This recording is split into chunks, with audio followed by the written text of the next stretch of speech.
Oiga, un domingo 1:30 de la tarde bajo de una carpa de unos santos ustedes, de verdad que...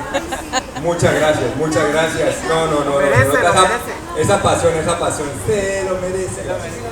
Las cosas de las que uno adolece es la recurrencia de los clientes, que luego veremos, como bien dices, el tema de la confianza es muy importante, porque es que para uno vender, uno vende, y uno hace una promoción, y usted le da algo al cliente, o usted, finalmente el cliente compra con los estímulos correctos. El tema es que vuelva, que le mande a la tía, y que se vuelva un cliente frecuente. Eso es lo que genera el crecimiento de un negocio. Ningún negocio sobrevive solamente con nuevos clientes. El cliente antiguo es el que le da a uno la recurrencia. Entonces de ahí que la confianza, Andrea, es lo que le permite al cliente minimizar los riesgos en futuras decisiones. Y la confianza se va construyendo obviamente con el tiempo. Hay, digamos, alternativas en las que uno en los primeros contactos puede generar esa confianza, como cuando le dice a un cliente que uno no es lo que está buscando, pero que le puede recomendar a alguien. Ese es como el tipo de señales que un cliente nunca espera, porque usualmente en ventas uno le arranca el omoplato al que se llama vendedor, es al interior de su empresa.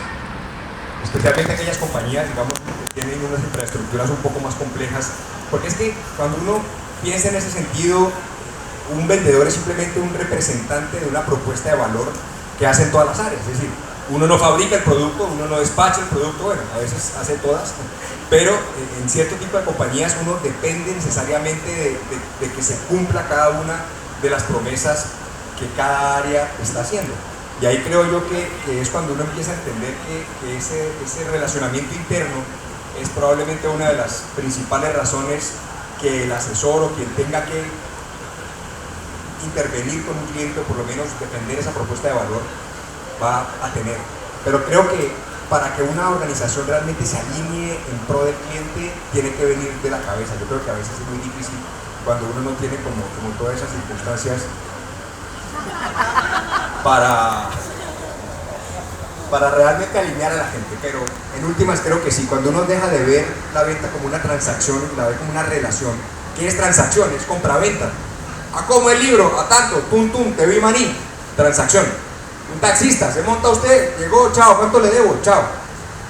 Y en el libro Hielo, por ejemplo, en muchos casos, y aquí hay muchos de esos, cómo uno pasa de una primera a muchas compras, aún en tipos de negocios que aparentemente no son de recurrencia. Por ejemplo, no sé, hay un caso en el libro de un hostal para extranjeros. Entonces usted dice, finalmente, si viene un extranjero, un noruego, y se va a quedar acá en el cañón del Chicamocha, entonces ¿cuándo va a volver? Pues nunca.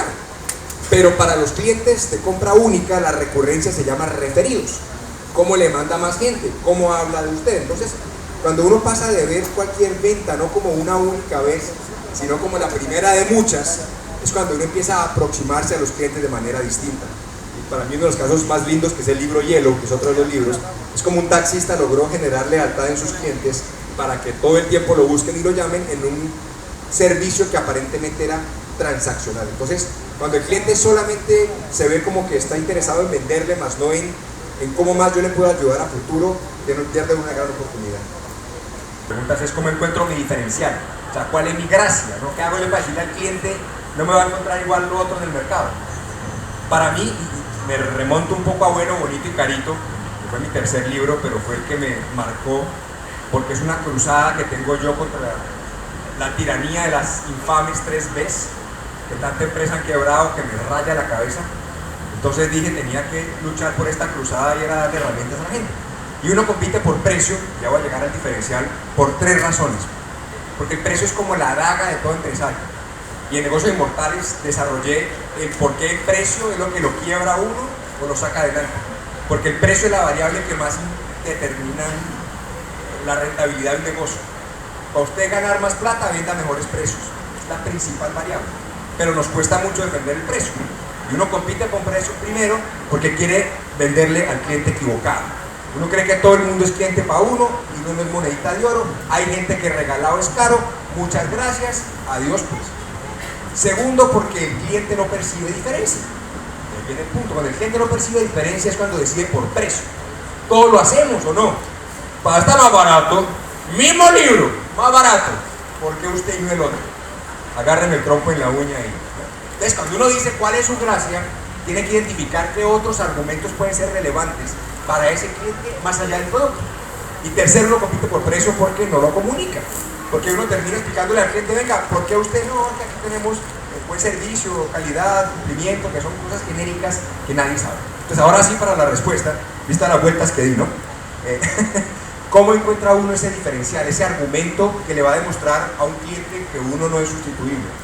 Para mí, la principal fuente de información son los mismos clientes. Claro. Pregúntele a quien ya le está comprando. ¿Por qué le compró a usted? Cada vez que gane un nuevo cliente, oiga, gracias. ¿Por qué me compró a mí? Aquí muchos sitios venden los mismos libros, ¿o no? Sí. ¿Por qué se decidió en un lado o en otro?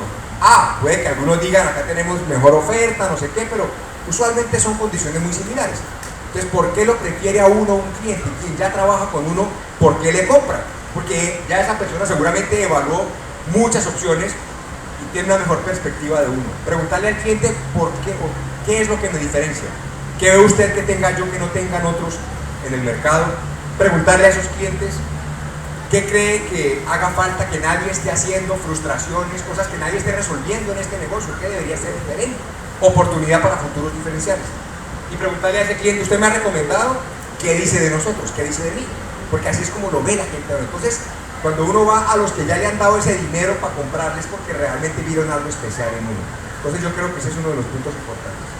Las grúas son estas torres con los brazos súper largos en las obras de construcción, ¿has visto? Los proyectos, que son las que suben el material, lo mueven por toda la obra, suben los materiales al piso décimo para que la cuadrilla pegue los azulejos, toda esa vaina.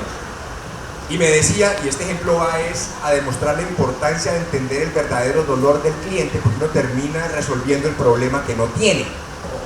Entonces, la pelea en precio en el alquiler de torregrúas o de maquinaria para construcción en general es un mercado súper competido, porque obviamente hay gran poder de negociación de las constructoras, pero por otro lado, el tener las torregrúas guardadas, no alquiladas, cuesta un billete.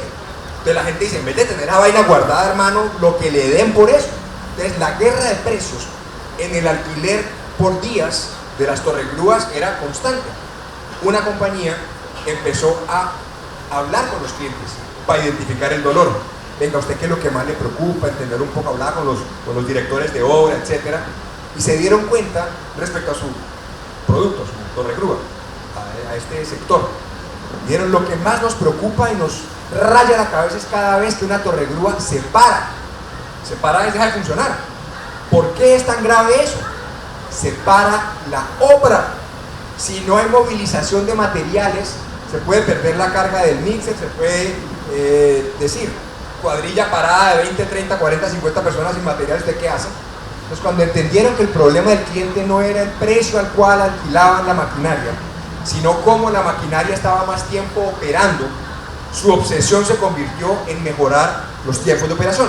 Te lanzan un programa que se llama Sin Tiempo Perdido, donde le dicen al cliente, mi maquinaria no va a estar menos del 99.5% funcionando. Entonces lograron hacer una serie de cambios, por ejemplo, repuestos, mayor disponibilidad de repuestos, pues si había algún problema que pudieran reemplazarlo. Estás saboteando, ¿no? Operarios sustitutos, porque este trabajo es súper complicado.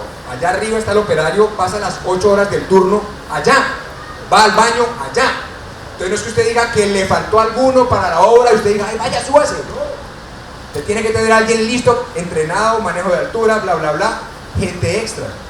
Tenía que hacer mantenimientos más preventivos. En últimas, lo que hizo fue, cuando en la industria nadie estaba por encima del 90% de tiempo de operación en las máquinas, él logró 99.5 cerrar el 2022. ¿Cuál fue la conclusión de esto? Se diferenció en servicio, tiempo de operación, vende más caro ahora, le alquila más caro las obras y se lo pagan. ¿Por qué? Porque le cuesta más que esté parada la obra. Entonces, cuando uno entiende el problema real del cliente, que no es a veces lo que le dice a uno que es que está muy caro frente a qué. Entonces, cuando uno no entiende el contexto y entiende cuál es el dolor del fondo, los tipos venden más costoso, el cliente feliz y son más rentables. Y nadie les copia tan fácil, porque es que bajar el precio lo copia cualquiera. Pero crear un sistema de mejoramiento para que el cliente optimice su operación, eso no se copia tan fácil. Uno no le va a entregar a tiempo, cuando le va a fallar en algo, cosas como esas, pero no hay mayor generador de confianza que la transparencia. Transparencia entendida como estas son las condiciones, esto es lo que le cubre, esto es lo que no le cubre. Porque a veces uno inventa así el mago para decir lo bueno del producto, pero no lo que no está bueno. Y no es que sea malo, solamente que no cubre hasta allá. O no sé, el producto está hecho para uso doméstico, no profesional. Entonces, si usted le va a meter 14 horas diarias, se le va a reventar. O la postventa le cubre, pero solamente en la zona urbana de la ciudad. Si es fuera de la ciudad, no. Entonces, hay una serie de claridades en la venta que al cliente no tenerla es cuando después de verdad va a estar bastante molesto, va a sentir que no hubo claridad desde el comienzo, pero también la transparencia tiene que ver mucho con todo el proceso que la compañía hace, que está detrás de cámaras. De hecho, en el libro hay un caso muy interesante de una compañía de Portugal, cuyo eslogan es hecho con transparencia en Portugal. Es una compañía de ropa, textiles, y todo lo que hace para demostrarle a sus clientes la transparencia es, por ejemplo, uno, usted puede programar un tour a la fábrica de ellos o a la de sus proveedores, abierto, para que conozcan cómo son por dentro. Dos, le cuentan la historia de cada uno de sus proveedores. ¿Quién nos vende los botones? Esta empresa. ¿Quién nos vende el hilo? Esta empresa. ¿Quiénes son? Tantos empleados desde tal año, estas son sus prácticas, estas son los directivos, vaya, visítelos. Hay un día, tienen una semana que llaman la Semana de la Transparencia, y uno de los días exaltan a un competidor, diciendo, esta es un competidor que admiramos. ¿Quién de nosotros tendría el coraje de decir, oiga, estos son unos berracos?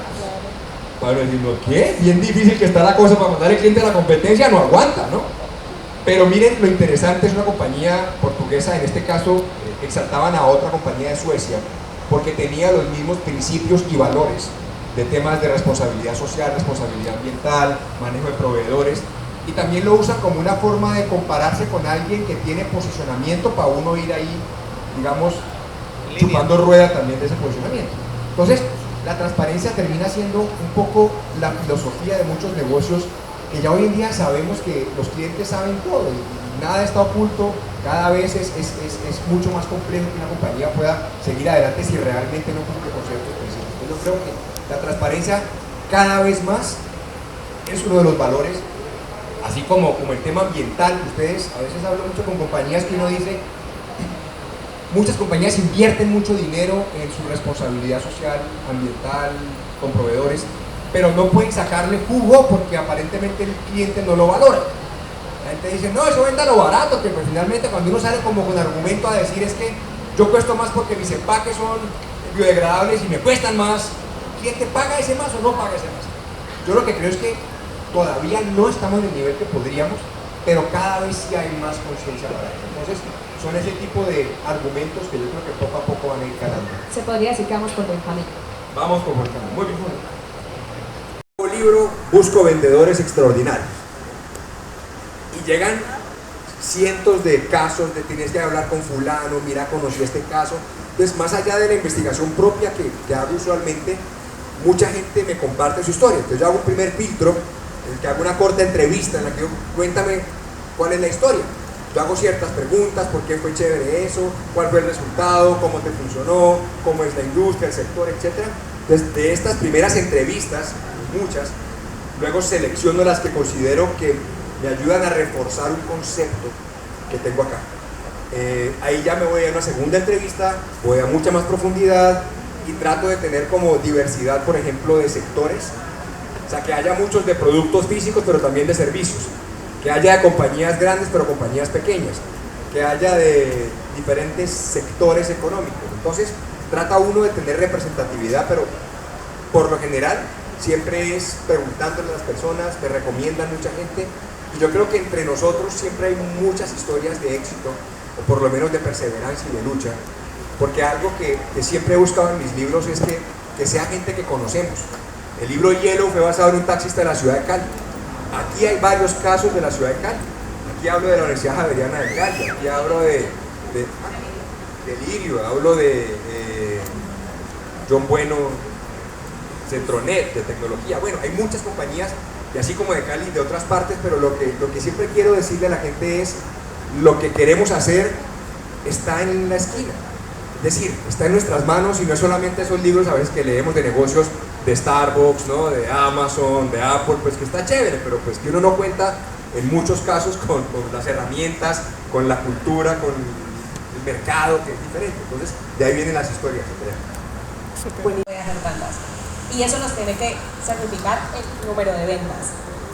Pero hay algo súper valioso que exige en el libro y es el miedo al rechazo que sufren los vendedores. Y como un líder, un director comercial, un coordinador de un equipo de ventas puede compartirle o transmitirle el mensaje de: hey, venga, yo sé que usted tiene miedo, le van a decir que no muchas veces, por X o Y razón, porque es más barato, porque me lo ponen aquí, pero como el director deja de verlo como tiene pereza, no lo quiere hacer, no está haciendo la tarea, no está haciendo el seguimiento, y lo voltea un poco para encontrar ese equipo de ventas y encontrar ese equipo dentro de esas personas dentro de su equipo que sí están haciendo la tarea, pero de pronto les falta voltear un poquito esa mentalidad. Yo creo que el principal rol de los líderes o de las compañías o de los líderes comerciales en particular es darle las herramientas a la gente que está en la trinchera para que pueda defender realmente la propuesta de valor. Yo te puedo decir, con cientos de compañías que tanto he investigado, adolecemos muchísimo de darle a los vendedores los argumentos correctos, la información de la competencia, el contexto, para que se sienta absolutamente seguro de defender una venta. Porque es que a veces se cree que el vendedor es como: vea, vaya, tome, agarre este listado, de ahí lo vi, ¿no? Eso es una vergüenza. Es decir, esto tiene que tener realmente una serie de argumentos y darle a la persona las herramientas, el conocimiento del mercado. Si el cliente le dice A, usted puede decirle esto. Esa preparación, que suena tan obvia, no siempre es tan rigurosa.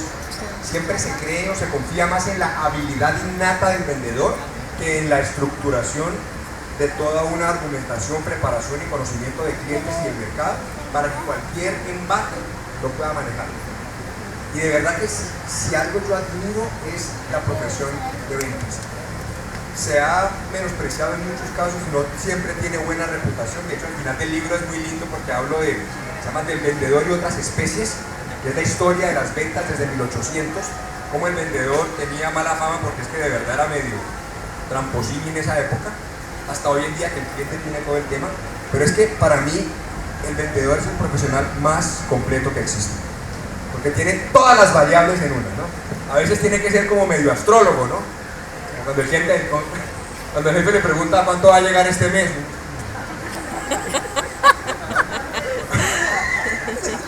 el forecast para el próximo, no. Entonces tiene que tener ser medio detective para identificar la competencia, tiene que ser medio mago para resolverle al cliente aunque su compañía no le resuelva, tiene mil virtudes, tiene que enfrentarse a este tema emocional de que los clientes son jodidos. Y me acuerdo cada vez que sale uno a la calle, los clientes son, depende de los mercados, pero en todas partes.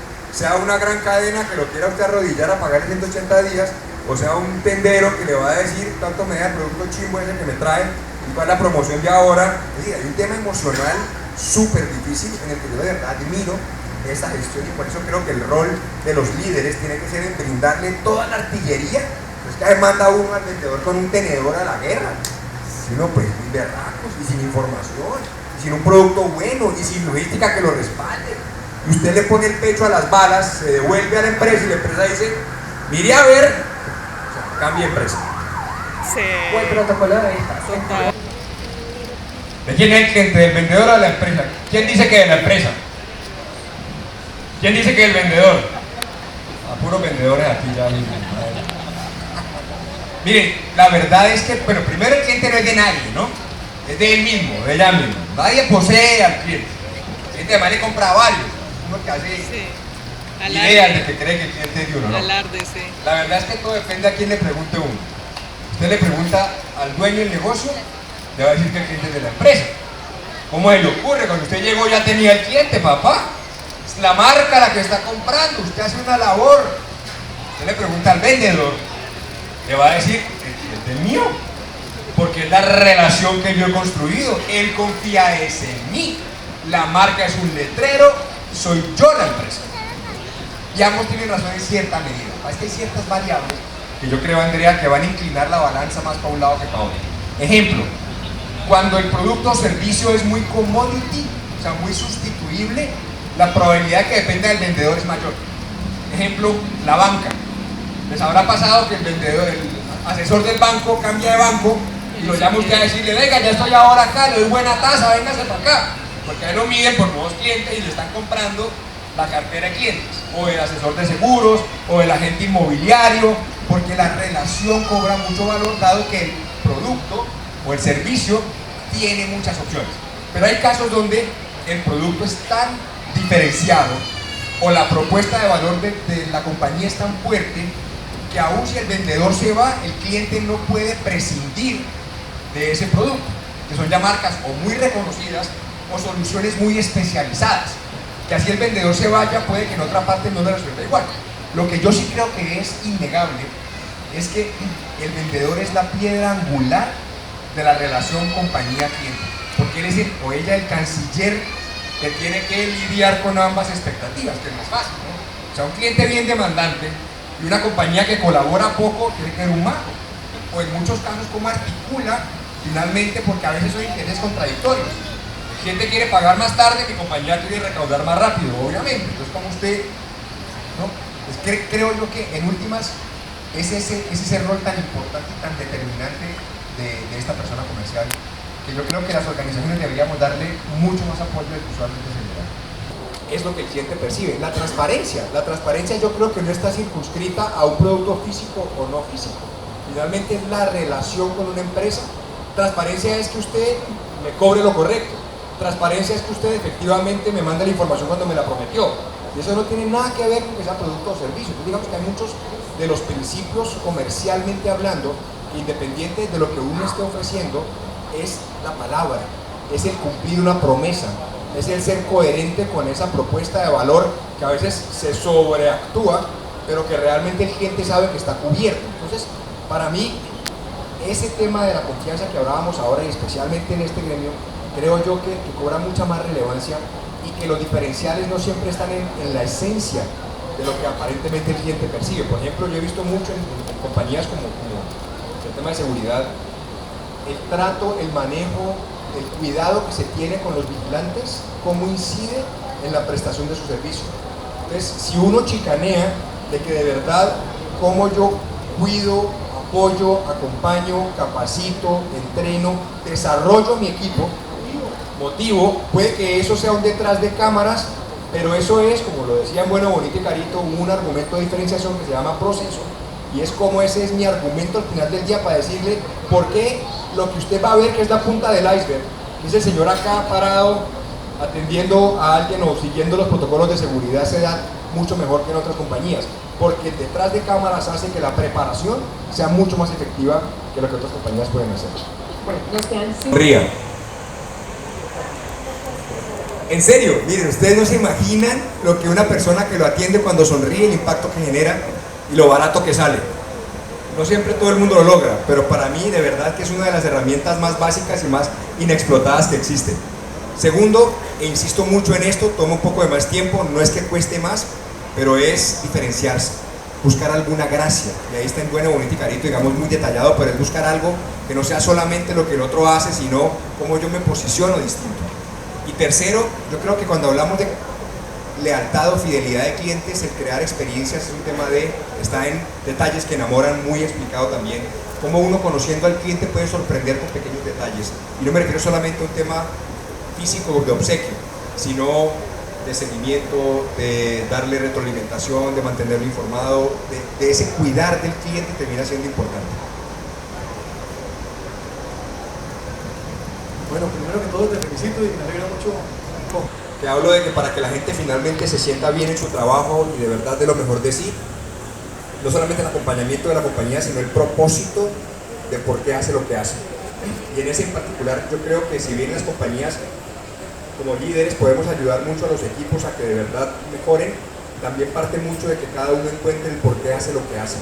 Yo creo, soy convencido de que nadie obliga a nadie a hacer nada si no hay una voluntad y si no hay un interés propio. Entonces, en ese libro, digamos, hablo muchísimo del propósito superior y cómo los jefes o los líderes pueden acompañar a su equipo a encontrar esa razón para que sigan adelante, no solo con un propósito de la empresa, sino propio, ¿sí? Porque usted viene a trabajar todos los días, ¿no?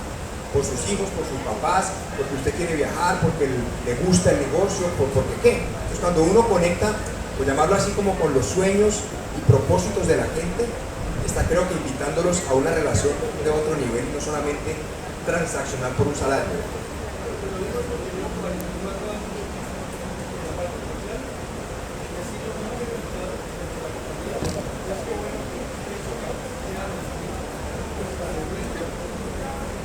Vamos con la última pregunta. Igual voy a estar aquí afuera, podemos seguir conversando mientras firmamos libros por si a alguien le queda faltando. Hola, Servicio a cliente, sí señor. hola David, buenas tardes. Sí, aquí David. Buenas tardes. Perdón, un gran escritor, acá tenemos, Exeomo. Primero te quiero felicitar, David, la verdad. Leí un libro tuyo, lo tengo, no lo he leído, pero leí un libro tuyo sobre taxista. Estoy convencido cada vez más que haga lo que uno haga en la vida, uno siempre se está vendiendo y uno tiene algo para vender. Así pertenezca a un equipo comercial o no, uno es el equipo y uno siempre está vendiendo. Me llama la atención un mundo que se está abriendo permanentemente, que es la economía colaborativa. Mi pregunta es, la economía colaborativa tipo Airbnb, Uber, Bitcoin, todos esos blockchains, ¿de qué manera ha desafiado la labor, digamos, analógica de los vendedores que permanentemente están vendiendo, o plantea nuevos desafíos, aprendizajes, cosas que se pueden aplicar al día a día en la venta? Si entiendo bien, tiene que ver un poco como las condiciones cambian y cómo el vendedor tradicional tiene que empezar a migrar a estas nuevas condiciones. Yo creo que la esencia de la gestión comercial sigue siendo la misma, es apoyar a un cliente a resolver algo. Lo que sí veo que está cambiando obviamente muchísimo son las herramientas alrededor de eso, cómo se hace la venta, por ejemplo, que ahora la pandemia la disparó, venta a través de redes sociales, la conversación con un cliente a través de un WhatsApp, y hacer una venta a través de un WhatsApp, de mandar un catálogo por un WhatsApp, de otro tipo de circunstancias que no es solamente como era uno antes, tocar la puerta, mucho gusto, le presento esto, tal, sino que hay otra serie de condiciones en las que yo creo que ahí entra mucho un tema de, obviamente comunicación siempre será importante, pero también adopción de estas nuevas tecnologías y verlas como herramientas, porque hay mucha gente que las ve más como una competencia. Porque es que ya el cliente puede comprar directo por la página. Pues sí, pero es que la compra es tan solo un pedacito de todo un proceso que el cliente va a requerir antes, durante y después. Entonces, después a quién llama y a quién le pregunta. Y si le vamos a ofrecer un producto mejorado, ¿quién le va a hacer esa gestión? Es decir, hay un proceso de acompañamiento. Es donde yo creo que a veces el rol del vendedor no siempre o no necesariamente es vender.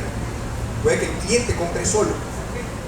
Pero claro, cuando el asesor o quien cumple este rol está sintiendo este proceso, está acompañándolo, está dándole ideas, dándole recomendaciones, eso es vender.